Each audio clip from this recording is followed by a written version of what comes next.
Where did you?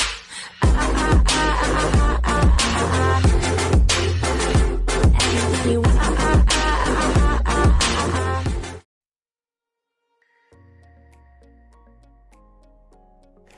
السلام عليكم ورحمة الله تعالى وبركاته. عدنا بفيديو جديد على القناة، واليوم سوف نقدم طريقتين لإزالة مشكل اللاج في أجهزتنا الشاومي والريدمي. إزالة اللاج في التطبيقات، إزالة اللاج في الجهاز، ويصبح لديك أداء عالي في التطبيقات وأداء عالي في جهازك. فالطريقتين سهلتين جدا، فقط تابعوا معي الطريقة.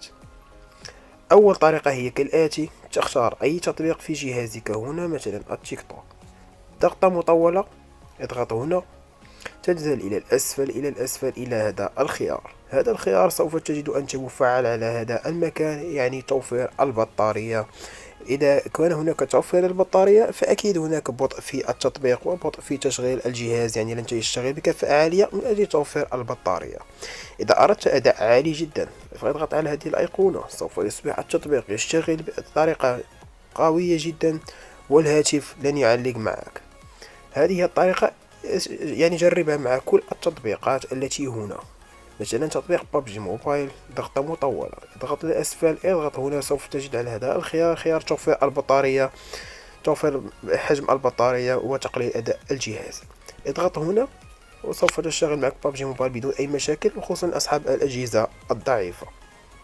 الطريقة الثانية: تضغط إلى الإعدادات، تذهب إلى مكان التطبيقات. هذه الطريقة قمت بتجربها في هذا الأسبوع واشتغلت معي بدون أي مشاكل، كان جهازي يعلق كتير. اضغط على هذا المكان هنا، التطبيقات، الخيار الثاني. هنا سوف تجد مجموعة من التطبيقات الخاصة بالجهاز والتطبيقات التي أنت قمت بتحميلها. لإزالة المشكل فهناك تطبيقات الجهاز يأتي إليها تحديثات كثير، فهذه التحديثات تقوم بتبطيء جهازك وخلل في مشكل في النظام الجهاز. فالطريقة هي قم بإزالة كل تحديثات التطبيقات كلها. فمثلا نبحث عن تطبيق لم أقم بإزالة تحديثه، مثلا هذا التطبيق كما ترون، هذا التطبيق لا أشتغل به أبدا، وهو تطبيق يأخذ مساحة في الجهاز كما ترون 17 ميجا، وأيضا يعطي بطء في جهازك. اضغط على هذه الأيقونة هكذا واضغط أوكي. لاحظوا لقد تم إزالة التحديث وتم خفض يعني حجم التطبيق. الطريقة سهلة جدا كما ترون. وأيضا هناك خاصية أخرى يا شباب، الخاصية هي كالتالي: هناك بعض التطبيقات تقوم بتوفير مساحة في التطبيق وتأخذها من جهازك. سوف أعطيكم مثال لتفهموا معي جيدا. نبحث عن مثلا تطبيق التيك توك، نذهب إلى التخزين كما ترون هنا في الكاش. هذا الكاش دائما قم بإزالته، ربما تجد هناك كاش كبير يصل إلى 100 ميجا 200 ميجا. نتأكد، نذهب إلى مثلا إلى تطبيق مثلا آخر، مثلا تطبيق الانستغرام. التخزين كما ترون هنا 87 ميجا، تقوم بإزالتها بهذه الطريقة هكذا. لمن يريد إعادة تحديثات التطبيقات فقط ارجع للوراء، اذهب إلى مكان التحديثات، هنا سوف تظهر لك جميع تحديثات التطبيقات التي قمت بإزالتها كما ترون. وحتى لو أزلت التحديث لن يحدث معك أي مشكل، فسوف يشتغل التطبيق بشكل عادي جدا. إذا ظهر لك مثلا هذا المشكل كما ترون هكذا، الأيقونة فارغة، فقط اضغط ضغطة هكذا، ضغطة واحدة، انتظر، سوف يظهر لك هذا الخيار كما ترون. نستنى حتى ينتهي هذا الخيار. ها هو انتهى، نرجع نجد أن التطبيق يشتغل بدون أي مشاكل.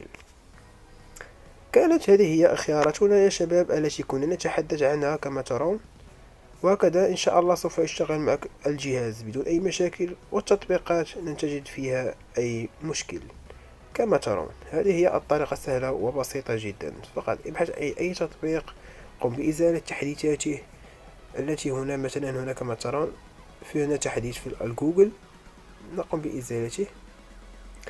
فتحديثات جوجل الصراحة لا أحبها، كما ترون أصبح حجمه صغير من 1 جيجا إلى 28 ميجا بايت. في هذه الطريقة قمت بتوفير يعني حجم التخزين، وقمت بتوفير أداء الجهاز أصبح عالي جدا. أتمنى أن تجربوا هذه الطرق يا شباب، وإن شاء الله يشتغل معكم كل شيء بدون أي مشاكل. كما ترون تطبيق جوجل لدى هنا لم أعطيه توفير بطارية، أعطيته يشتغل بكفاءة عالية. هذه سوف يشتغل معكم أيضا في الألعاب كما ترون في بابجي موبايل، بيس، أي لعبة. هكذا ينتهي شرحنا يا شباب، نلتقي في حلقة مقبلة إن شاء الله، والسلام عليكم.